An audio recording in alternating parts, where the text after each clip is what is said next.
Morning बच्चों। कल जो पिछला वीडियो था उसमें मैंने आपको भाग बताए थे, जो कि निखिलम और दूसरी विधि है प्रावर्त योजित, उनसे बताए थे। और आज आपको मैं नेक्स्ट विधि है अपने पास में दवजांक विधि, इससे भाग बता रहा हूं। तो इसे ध्यान से देखो। देखो बच्चों, इसमें सबसे पहले अपने भाजक पे ध्यान देना है। तो भाजक अपने पास में 119 है। तो इस भाजक में अपने ये देखना है कि इसमें दो प्रकार के अंक है। एक तो होता है मुख्यांक और एक होता है ध्वजांक। तो बच्चों इसमें ध्यान से देखेंगे कि जो इकाई का अंक है, इकाई की ओर से पहला जो अंक है 9 है, इसको तो अपने बोलेंगे ध्वजांक। और बाकी जो दाई के रूप में जो भी संख्या रह गई अपने पास में, तो वो क्या है, मुख्यांक होगा इसमें। तो मुख्यांक तो देखो इसमें ध्वजांक अपने पास में 9 आ जाता है और मुख्यांक क्या आ जाता है 11। अब देखो अपने भाज्य के अंदर देखते हैं। देखो ध्वजांक के अंदर है और एक अंक अपने पास में, एक ही डिजिट है 9। तो इसमें देखो क्या है कि भाज्य के अंदर देखेंगे अपने इकाई की ओर से एक अंक है, यानी कि ध्वजांक में जितने अंक है उतने ही अंक तीसरे खंड में चले जाएंगे। पहले अपने यूं इस प्रकार से खंड बना लेंगे। ये पहला खंड है, ये दूसरा खंड है और ये तीसरा खंड है। तो इसमें देखो भाज्य का अंतिम अंक अपने पास में 7 है और इसको अपने तीसरे खंड में रख दिया।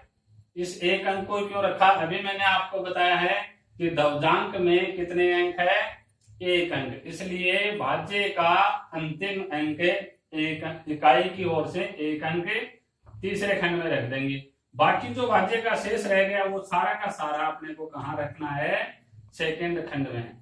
तो यहां पर अपने रख देते हैं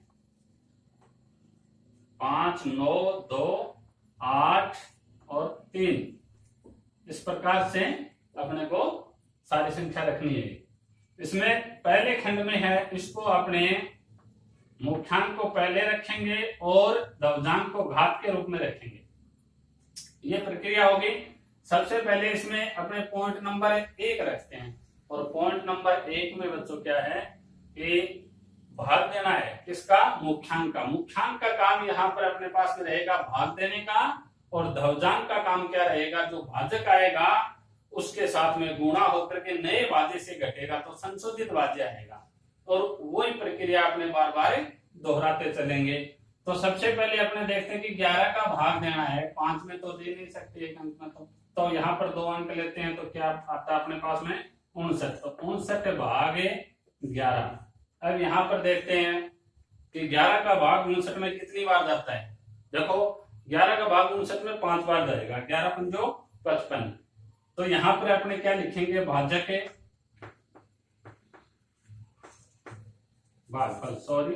भागफल है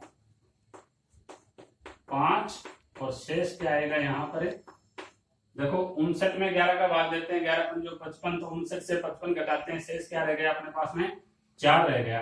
तो यहाँ पर अपने भागफल लिखेंगे 5 और शेष फल है वो ठीक इससे पहले, 2 से पहले, यानी कि 59 को तो ले लिया आपने। अब यहाँ पर शेष है वो ठीक इससे पहले रख देंगे, यानी कि 4 रख दिया। शेष 4 रखते ही नया भाज्य बन गया अपना 42।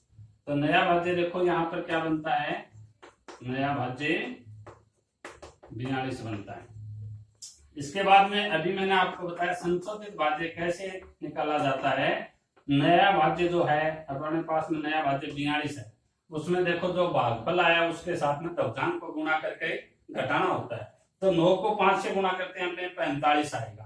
तो 45 यहाँ 42 में से घटाते हैं तो यहाँ पर अपने देखेंगे माइनस के 3 आएंगे। और बच्चों याद रखना अच्छी तरह से कि कभी भी संशोधित भाज्य ऋणात्मक नहीं होगा, अर्थात अपने जो भागफल अंक दिया है उसको थोड़ा सा छोटा लेना पड़ेगा।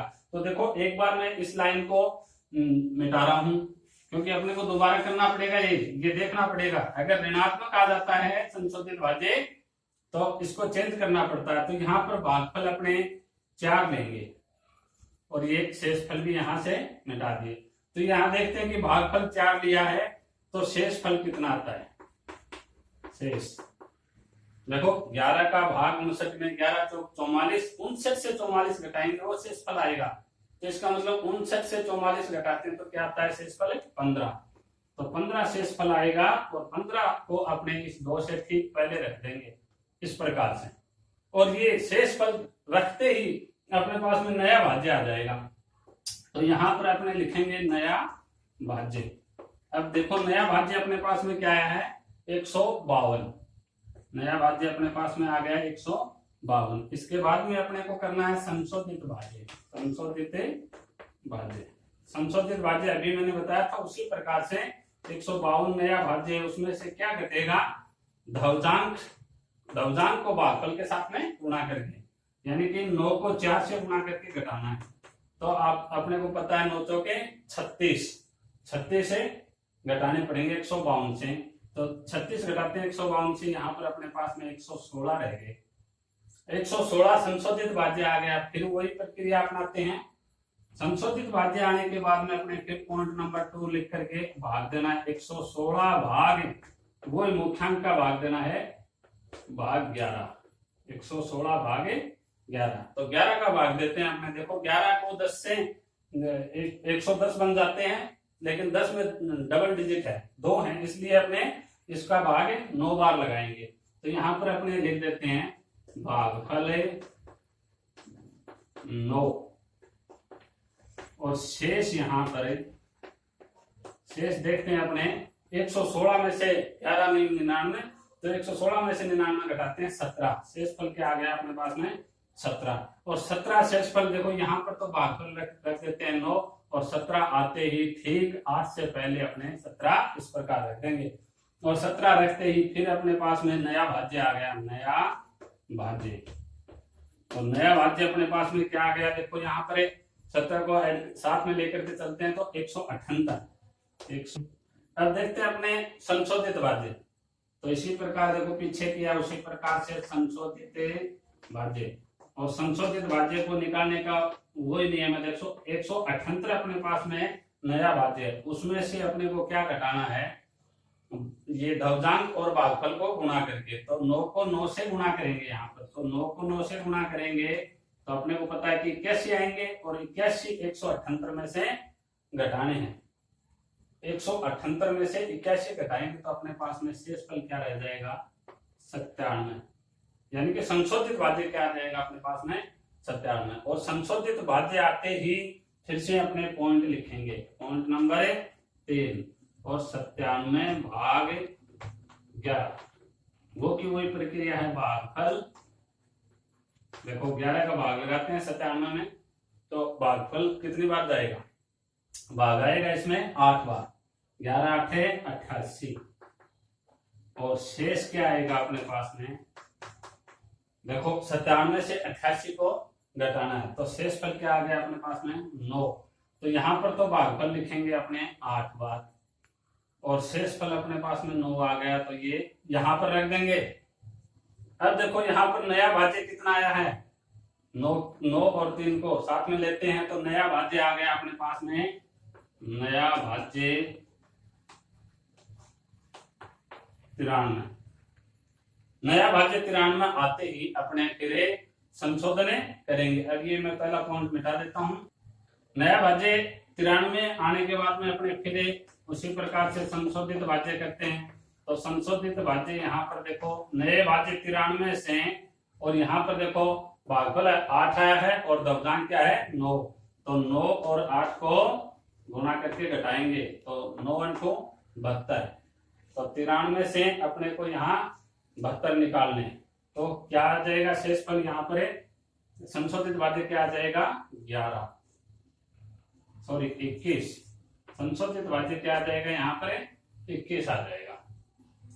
इसके बाद में वही प्रक्रिया पॉइंट नंबर 4 भाग करना अपने को 21 भाग 11 और यहाँ पर देखते हैं भागफल कितना आया 1।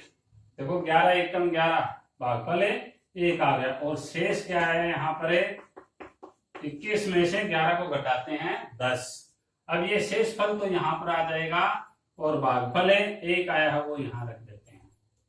इसके बाद में सेम वही प्रक्रिया है, उसी प्रकार से अपने पास में शेषफल आ गया 10 है तो ये 10 यहाँ पर रखते ही नया भाज्य बन गया नया भाज्य, तो नया भाज्य क्या आ गया अपने पास में 107, और इसके बाद में संशोधित भाज्य उसी प्रक्रिया से 107 माइनस, यहां पर देखते हैं दवजांक तो क्या अपने पास में 9 और भागफल क्या है 1, यानी कि 9 और 1 को गुणा करते हैं तो 9 एकम है 9, 107 से 9 घटाते हैं तो क्या आ जाएगा अपने पास में 98, और ये 98 यहाँ पर शेष फल के रूप में आ जाएंगे।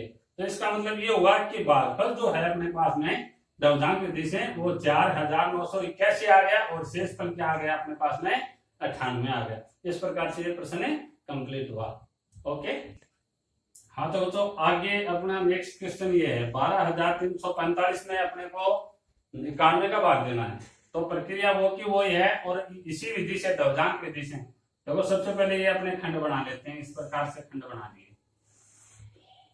खंड बनाने के बाद में अपने ये देखते हैं इसमें भाजक अपने पास में 91 यानी कि 91। तो इसमें ये देखते हैं इकाई का अंक है वो तो मैंने अभी बताया था पीछे क्वेश्चन जो बताया उसमें कि जो इकाई का अंक है वो तो क्या आ जाता है दवजांक, और जो बाकी दहाई का अंक में जो भी रह जाता है वो मुख्यांक। तो यहाँ पर अपने देखते हैं कि मुख्यांक क्या है इसमें 9, और दवजांक क्या है, दवजांक अपने पास में इसमें 1। तो इसको अपने और इस प्रकार से घात के रूप में रख देंगे 9 की घात 1। इसके बाद में देखते हैं अपने दवजांक में कितने अंक है 1 अंक। तो इसमें भाज्य का इकाई की ओर से 1 अंक ही तीसरे खंड में रखना है। तो इसका मतलब ये हुआ कि 5 को अपने तीसरे खंड में, बाकी जो रह गया वो सारा का सारा दूसरे खंड में रखना है। यहाँ पर अपने रखते हैं 12 3 4 यानी कि 1234 यहाँ पर रख दिया। इसके बाद में देखो सबसे पहले पहला पॉइंट 9 का भाग देना है अपने को 12 में। तो पहला पॉइंट है 12 भागे 9। यहां पर देखेंगे भागफल कितनी बार जा रहा है, भागफल है 9 एकम में 9, और यहाँ शेष क्या आता है 12 में से 9 को घटा देते हैं। देखो 12 में 9 का भाग लगाते हैं 9 एकम 9 एक बार गया, और 12 में से 9 को घटाते हैं शेष फल क्या आ जाएगा अपने पास में 3, और भागफल 1 को तो यहाँ पर लिखेंगे अपने, और जो शेषफल 3 आया है ये इस 3 से ठीक पहले यानी कि 3 रखते ही शेषफल नया भाज्य बन गया 33। तो यहाँ पर अपने क्या लिखेंगे नया भाज्य, और वो आ गया अपने पास में 33। नया भाज्य के आने के तुरंत बाद आपको करना है संशोधित भाज्य, और संशोधित भाज्य कैसे किया जाता है, नए भाज्य में से घटाया जाता है क्या दवजांक को भागफल के साथ में गुणा करके। तो इसका मतलब 1 को 1 से गुणा किया तो 1, और 33 में से 1 जाता तो 32, और जैसे ही संशोधित भाज्य आ जाता आप पॉइंट रखो और भाग दो। तो इसमें 32 भागे आपको हर बार ध्यान रहे मुख्यांक का ही देना है, 9 का भाग है। अब 9 का भाग यहाँ पर जाता है, भागफल है अपने पास में 9 27 यानी कि 3 बार, और शेष 32 में से 27 को 9 27 होती है, 32 में से 27 को घटाएंगे तो शेष क्या आएगा अपने पास में 5। तो यहाँ पर देखो कितनी बार गया है 3 बार भागफल लगा दिया यहाँ पर, और शेष क्या है 5। तो ये ठीक 4 से पहले यानी कि नया भाज्य कितना बन गया अपने पास में 54। नया भाज्य क्या आ गया अपने पास में 54 आ गया। और नए भाज्य के तुरंत बाद वही प्रक्रिया संशोधित भाज्य। तो संशोधित भाज्य में अपने नए भाज्य यानी कि 54 में से क्या घटाना है दवजांक के साथ में भागफल को गुणा करके। तो 1 गुणा 3 यानी 3 एकम 3, 54 में से 3 घटाते हैं तो क्या आएगा अपने पास में 51। क्या आ गया अपने पास में 51। और जब संशोधित भाज्य आ जाता है तो फिर भाग की प्रक्रिया पॉइंट नंबर 3। तो यहाँ पर देखते हैं अपने 51 भाग 9, और भागफल क्या आएगा 9 पंजो 45 5 बार, और यहाँ पर शेष क्या आ रहा है अपने पास में 9 पंजो 45 घटाते हैं अपने 51 से तो शेष क्या आ रहा है अपने पास में 6। 9 का भाग दिया 51 में, 9 पंजो 45, 51 में से 45 को घटाया तो शेष क्या आ गया अपने पास में 6। तो यहाँ पर भागफल तो क्या आ गया 5 और यहाँ पर है शेषफल क्या 6। तो शेषफल चढ़ाते ही नया भाज्य बन गया। नया भाज्य क्या आ गया अपने पास में 65 है। तो यहाँ पर लिख देता हूं, देखो नया भाज्य क्या आ गया अपने पास में 65 और नया भाज्य आते ही क्या करना अपने को संशोधित भाज्य। और संशोधित भाज्य कैसे आता है, जो नया भाज्य है उसमें गलजांक और भागफल अंक को गुणा करते हैं। तो 1 को 5 से गुणा किया, 1 गुणा 5 यानी कि 5 एकम 5, 65 में से 5 जाएगा तो क्या आ गया अपने पास में 60 आ गया।